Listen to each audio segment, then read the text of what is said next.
Mahkamah Konstitusi adalah mahkamah yang tolol.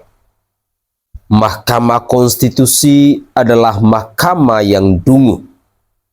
Begitulah sepenggal kalimat yang boleh saya kutip dari bahasanya Rocky Gerung dalam cuplikan video yang akan saya sajikan ke hadapan pemirsa kali ini. Assalamualaikum warahmatullahi wabarakatuh. Salam, Om Swastiastu, Namo Buddhaya, salam kebajikan, dan salam sejahtera untuk kita semua. Saudaraku sebangsa dan setanah air,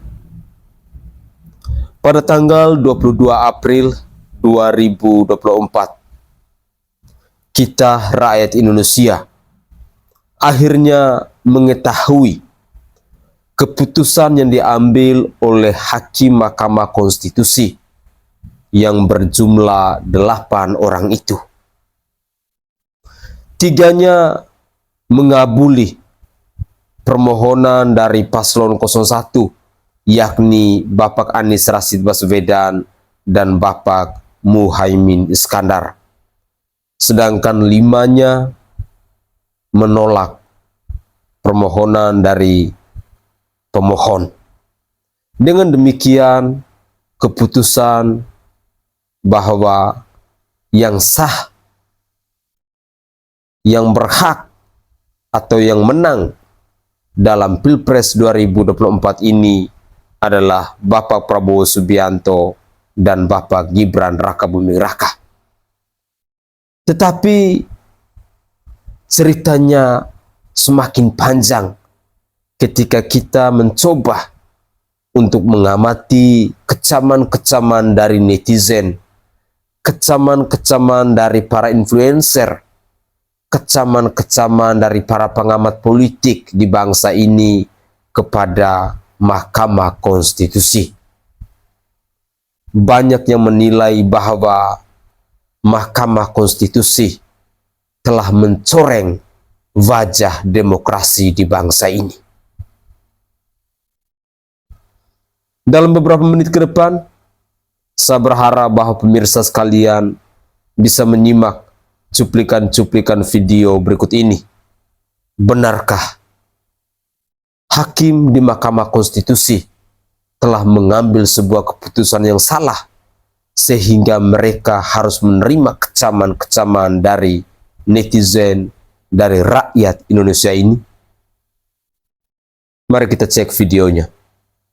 Udah anggap aja bahwa memang ini mahkamah ketololan atau MK itu mahkamah kedunguan tuh. Nah, jadi Mahkamah Konstitusi betul-betul mahkamah keluarga. Dan kalau kita baca sebetulnya dalilnya bahwa tidak ada nepotisme karena Gibran itu dipilih bukan ditunjuk. Ya. Betul ya. Ya itu apa poin itu apa? Tentu saja dia dipilih setelah ditunjuk oleh bapaknya pada pamannya kan. Jadi itu pun dia ini Mahkamah Konstitusi buta huruf nih apa? Jumlah kedunguannya itu kalau ditambah kurangkan tetap dungu tuh. Karena nepotisme itu adalah istilah politik untuk menyebut fungsi kekuasaan di dalam mempengaruhi hukum. Itu masalahnya. Jadi sebetulnya ya udah anggap aja bahwa memang ini mahkamah ketololan atau MK itu mahkamah kedunguan tuh. Dan kita mengucapkan itu sebetulnya sebagai pelajaran sejarah, tapi nggak ada soal di situ. Karena memang untuk membusuk itu harus dari akarnya tuh. Nah, Mahkamah Konstitusi akar yang memang lagi membusuk. Jadi kita terima itu. Kenapa yang diputuskan tadi pagi itu akan mempengaruhi arah bangsa ini, akan mempengaruhi adab politik partai-partai, akan mempengaruhi keakraban warga negara, macam-macam. Dan kalau kita lihat sebetulnya itu 3 dissenting itu ajaib itu, dan dissentingnya betul-betul absolut. Jadi sebetulnya kalau kita baca dari jalan pikiran keadilan, 3 orang mengatakan bahwa pemilu itu curang, itu artinya memang pemilunya curang. Jadi terlihat bahwa 3-5. 5 itu kan sekedar mempertahankan dalil yang sudah ada. Dan kalau kita tambahkan bahwa cara mereka mempertahankan, artinya cara mereka mengikuti keputusan Paman Usman. Dan keputusan Paman Usman itu keliru, salah, dan bahkan bermasalah itu kan. Dan Yusril sendiri yang dari 02 mengatakan keputusan 90 itu bermasalah tuh. Jadi dari awal 5 ini mengandung cacat bawaan, yaitu memulai mendalilkan sesuatu yang bermasalah. Memang tentu dengan mudah 5 orang hakim ini mengatakan kami kan hanya mengikuti keputusan yang sudah final and binding. Cuma mengikuti yang mana yang sudah final dan sudah binding. Apakah itu final dan binding? Kalau Jimli Asidik sebagai ketua majelis etik waktu itu menyatakan bahwa ada kesalahan etik di situ, dan kesalahan etik ada kesalahan tertinggi di dalam sistem penalti kita kan. Jadi sebetulnya kita mulai dari akar yang buruk, akar yang busuk itu. Jadi udah kita tahu aja bahwa kita udah bahas tadi pagi, tapi kita tinggal tambahkan bagaimana kita membaca arah politik ke depan dengan kalkulasi-kalkulasi. Pertama, kesulitan konsolidasi kekuasaan karena 3 banding 5 itu artinya ada 3 yang beroposisi terhadap 5 yang akan berkuasa, kira-kira begitu. Rakyat juga akan terpecah seperti itu. Tetapi 3 banding 5 di Mahkamah Konstitusi itu hanya menunjukkan posisi-posisi argumen di dalam Mahkamah Konstitusi.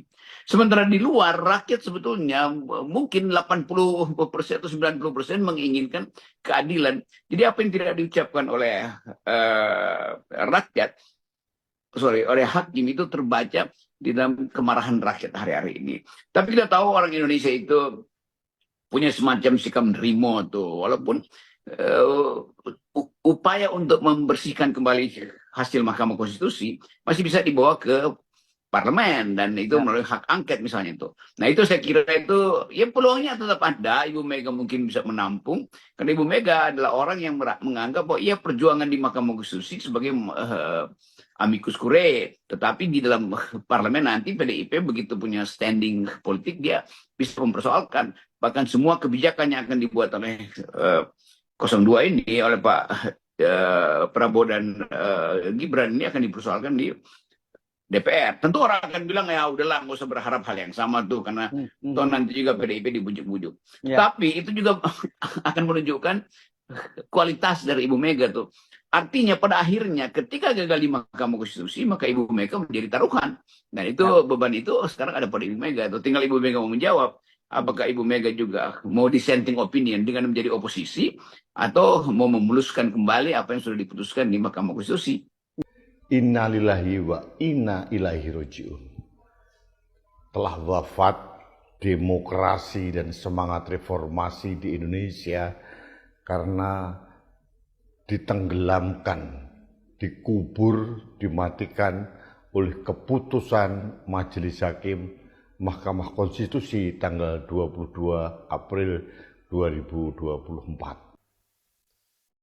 Saudaraku sebangsa dan setanah air, ini mungkin adalah pernyataan-pernyataan keras yang disampaikan oleh Bapak Rocky Gerung maupun dari channel YouTube kanal Anak Bangsa Rudy S. Kamri.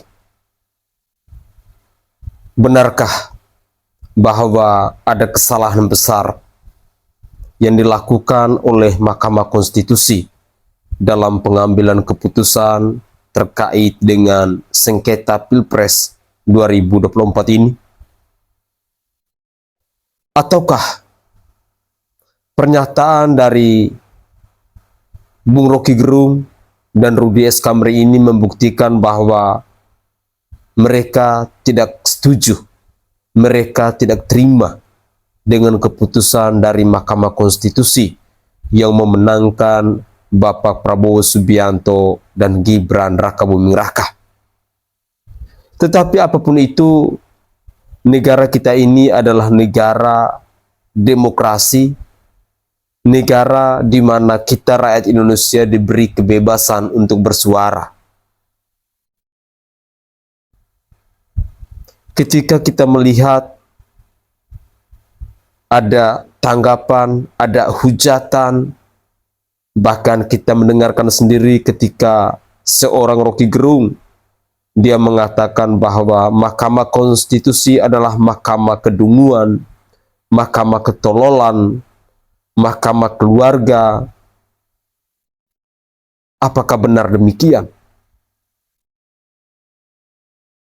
Lalu poin penting ketika kita menyimak pernyataan dari Bung Rocky Gerung tadi, apakah Partai PDI yang ketua umumnya adalah Ibu Megawati Soekarno Putri, yang kita ketahui bersama-sama bahwa beberapa waktu yang lalu melalui Hasto Kristianto mereka mengajukan umure itu di Mahkamah Konstitusi. Adalah sebuah pertarungan integritas atau pertarungan konsistensi, bahwa ketika Prabowo Subianto dan Gibran Rakabuming Raka memimpin bangsa ini, apakah partai ini akan menjadi partai oposisi ataukah mereka akan bergabung bersama Bapak Prabowo Subianto dan Gibran Rakabuming Raka ini? Jika di suatu hari nanti kita menemukan misalnya PDIP tiba-tiba bergabung dengan koalisinya Indonesia Maju, yakni Bapak Prabowo Subianto dan Gibran Rakabuming Raka, di sini sekaligus menjawab pertanyaan-pertanyaan dari rakyat Indonesia bahwa politik itu adalah soal kepentingan. Percuma. Tetapi kalau Ibu Megawati tetap konsisten bahwa mereka akan berdiri sebagai oposisi, maka ini juga akan menjadi titik tersulit bagi kubu Prabowo Subianto dan Gibran Rakabuming Raka. Karena kita ketahui bersama-sama bahwa PDIP punya andil di DPR. Kita bayangkan kurang lebih ada berapa persen dan menjadi urutan pertama itu. Ya, semoga saja demokrasi kita ke depan masih baik-baik saja. Karena ada hal-hal yang saya sendiri masih mencari tahu kebenarannya. Ketika kemarin tanggal 22 April 2024 saat MK memutuskan bahwa Bapak Prabowo Subianto yang memenangkan Pilpres 2024 ini, ada satu cuplikan video yang sampai saat ini saya masih mencari tahu kebenarannya, di mana di Aceh mereka mengibarkan bendera Aceh Merdeka. Benarkah demikian? Saya sendiri pun masih berusaha untuk mencari informasi ini. Jika benar, maka saya akan mengangkatnya dan kita akan berdiskusi bersama-sama. Mari kita lanjutkan lagi. Cuplikan-cuplikan video masih terkait dengan komentar dari netizen terhadap keputusan yang diambil oleh Mahkamah Konstitusi ini. Apa aku bilang? Percuma kalian ya menggugat itu dan ini di sana. Karena sebelum ada gugatan, hakim-hakim diberi penghargaan. Tentu saja dibisik-bisik dong, bilang ada perbedaan. Justru kalau hakim itu punya nurani, karena ada perbedaannya, bagaimana agar mendapatkan perdamaian. Nah seperti itu kan. Nah sahabat-sahabat rakyat seluruh Indonesia, Anda mau tahu kenapa setelah diputuskan hakim bahwa Prabowo menang, bendera yang namanya di Aceh, gerakan Aceh Merdeka langsung berkibar. Selama ini berarti gerakan Aceh Merdeka itu ada kaitannya dong dengan Prabowo. Sebentar lagi mungkin KKB dan OPM Papua Merdeka akan berkibar juga. Ada kaitannya enggak dengan Prabowo? Pak Jokowi, suatu saat Anda akan menyesal. Banyak korban ya rakyat yang tidak berdosa. Rakyat yang tidak berdosa banyak korbannya akibat hal-hal yang seperti ini. Karena apa? Di saat-saat kemarin ada gugatan, ya, kisruh juga KKB di sana. Mereka mengamuk-ngamuk di sana sehingga guru-guru honorer diculik, diperkosa, bahkan dibunuh di sana. Jadi kurang bagaimana lagi Bapak Jokowi penderitaan rakyat, ya kan? Saya udah bilang ya saudara-saudara, jauh sebelumnya hakim-hakim tersebut diberi penghargaan. Percuma kalian mau menggugat itu ini sampai mejret pun gak akan menang. Saya bilang di sana jubir juga dari jubirnya Jokowi ya kepresidenan, yaitu Asrul Sani juga ada di MK. Saya udah bilang ya semuanya udah diatur sedemikian rupa. Saya bukan memfitnah bro, bukan. Tapi itu kenyataan. Kenyataan gak omongan saya? Percuma kalian bontang-banting ngabisin uang semuanya, ya. Data-data mereka itu pakai data Bapak Jokowi, ya kan? Percuma kalian mengajukan ke meja konstitusi, ya. Toh Kapolri juga ada bukti segala macam ya kalian. Kapolri juga diam senyum-senyum aja. Bahkan dia kan pengen estafetnya Bapak Jokowi. Nah itu bro. Nah kalian sadar enggak pada waktu saat saya bilang jangan terkecoh dengan hasil kebaikan-kebaikan hakim, sok lugu, sok baik, sok adil ya. Mereka itu disumpah, tapi percayalah Tuhan itu tidak akan tidur. Percayalah bro. Ya musibah di Indonesia kan lebih banyak lagi ya. Nah, sebelum adanya gugatan, keenam hakim ada di situ diberi penghargaan sama Bapak Jokowi. Setelah hakim diberi penghargaan, Bapak Prabowo diberi penghargaan jenderal pangkat 5 apa pangkat 4 itu, ya bintang 4. Nah itu bro, sebagai penghargaannya. Tapi Bapak Jokowi nggak pernah memberi harga kepada rakyat-rakyatnya. Jadi korbannya siapa bro yang ditumba-tumbalin? Ya itu rakyat itu sendiri. Ya terutama tuh yang di Papua ya kan. Nah kalian secara tidak sadar, saya bilang apakah Papua KKB ada kaitannya dengan Prabowo? Sebentar lagi orang Papua juga akan mengibarkan yang namanya bendera ya Papua Merdeka. Hari ini yang namanya Aceh Merdeka, gerakan Aceh Merdeka yaitu GAM sudah mengibarkan yang namanya bendera upacara ya, upacara gerakan Aceh Merdeka. Sampai di situ ya kalian harus sadar apa kejadian negara kita ini besok ya. Pramedia, awas anda semua, akun-akun Anda udah saya amati, kami amati, udah kami catat. Pramedia, awas. Nah, jadi ingat di situ ya bro ya.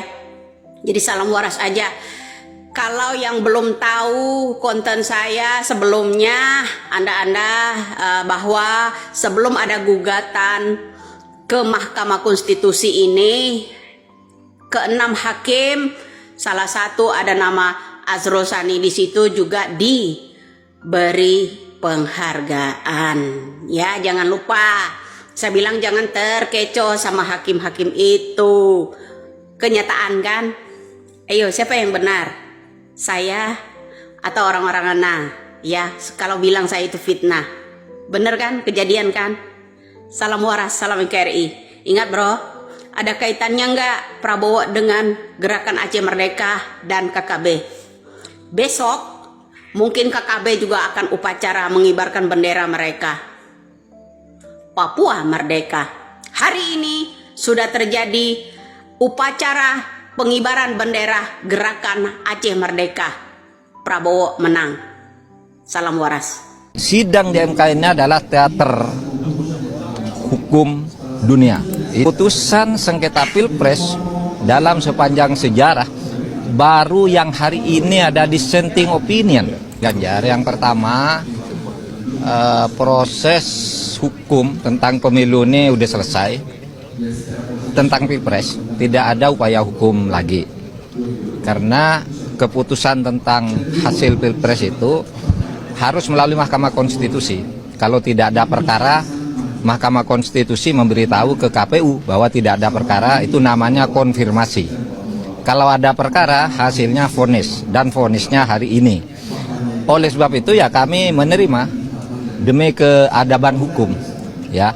Karena keadaban hukum tuh ketika membuat hukum harus benar, ketika menegakkan hukum harus benar, ketika menerima putusan juga harus sportif. Nah, kita sportif. Sehingga perselisihan itu ya sudah selesai, harus diakhiri. Kalau dikaitkan dengan kaidah agama di dalam usul fikih itu disebutkan begini, hukmul hakim yarfa'ul khilaf. Keputusan hakim itu menyelesaikan sengketa. Kamu suka atau tidak suka harus diikuti putusan hakim. Dan kita ikut dalil itu. Mau berjuang terus ada jalurnya sudah. Nah, kalau yang politik saya tidak tahu. Tapi perjuangan yang sudah dilakukan selama ini hingga menghadirkan saksi-saksi dan lain sebagainya, Bapak Oh banyak, puas kan saya sebelum ke MK kan saya sudah bilang sidang di MK ini adalah teater hukum dunia. Ini disaksikan oleh seluruh dunia dan harus diingat putusan sengketa Pilpres dalam sepanjang sejarah baru yang hari ini ada dissenting opinion. Baru hari ini ada dissenting opinion. Sejak dulu tidak pernah boleh ada dissenting opinion karena biasanya hakim itu berembuk karena ini menyangkut jabatan orang, kita harus sama. Dirembuk sampai sama. Nah, ini mungkin tidak bisa disamakan sehingga ada dissenting. Ini pertama dalam sejarah perjalanan Mahkamah Konstitusi. Ini sebenarnya positif atau enggak sih, Pak? Nah, terserah Kak. Kepercayaan hukum. Iya, terserah kamu aja, terserah kamu. Saya hanya mengatakan itu catatan sejarah. Oke, cukup ya. Ini menjadi catatan sejarah menurut perkataan disampaikan oleh Bapak Profesor Dr. Mahfud MD yang adalah wakil dari Bapak Haji Ganjar Pranowo saat Capres kemarin. Ya, kita memang mengetahui latar belakang, kualitas, integritas yang dimiliki oleh seorang Profesor Dr. Mahfud MD ini. Beliau adalah seorang ahli hukum tata negara yang paham benar soal keputusan-keputusan di Mahkamah Konstitusi, dan apalagi beliau ini juga pernah menjabat sebagai Ketua Mahkamah Konstitusi. Artinya secara tidak langsung bahwa ada hal yang mungkin tidak beres menurut pandangan dari Bapak Profesor Dr. Mahfud MD. Sehingga beliau mengatakan bahwa baru pertama kali terjadi. Dan ini akan dijadikan sejarah pengambilan keputusan hakim adanya dissenting opinion. Ya, kita ketahui bersama-sama bahwa dalam pengambilan keputusan kemarin, 3-nya tidak setuju, 5-nya setuju. Tetapi apapun itu, mari, seperti kata Pak Mahfud tadi, bahwa kita harus taat pada hukum. Di sisi lain, tadi di awal sudah saya singgungkan bahwa ketika hakim Mahkamah Konstitusi mengumumkan bahwa pemenangnya adalah Bapak Prabowo Subianto dan Gibran Rakabuming Raka ini, di Aceh ada pengibaran bendera Gerakan Aceh Merdeka. Penjelasan dari Mbak Vidya tadi, mungkin saya harus mencari tahu lebih dalam lagi. Benarkah demikian? Jika hal ini benar, maka saya tidak tahu apa yang akan terjadi dengan bangsa kita dari periode 2024 sampai 2029 nanti. apakah semuanya akan baik-baik saja? Ataukah Aceh akan merdeka dan juga Papua akan merdeka? Semoga saja hal terburuk ini tidak terjadi. Karena bagaimanapun, dari Sabang sampai Merauke, dari Pulau Miangas sampai Pulau Rote, kita adalah Indonesia. Semoga saja prediksi buruk ini tidak terjadi ketika Bapak Prabowo Subianto dan Mas Gibran Raka Buming Raka berkuasa di bangsa ini. Mungkin itu saja komentar singkat saya, dan saya mohon maaf jika ada tutur kata atau tanggapan saya yang tidak berkenan di hati para pemirsa sekalian. Saya Sainai dari Provinsi Nusa Tenggara Timur. Saatnya kita yang rakyat jelata harus berani untuk bersuara. Salam hormat, salam NKRI, dan salam Pancasila untuk kita semua.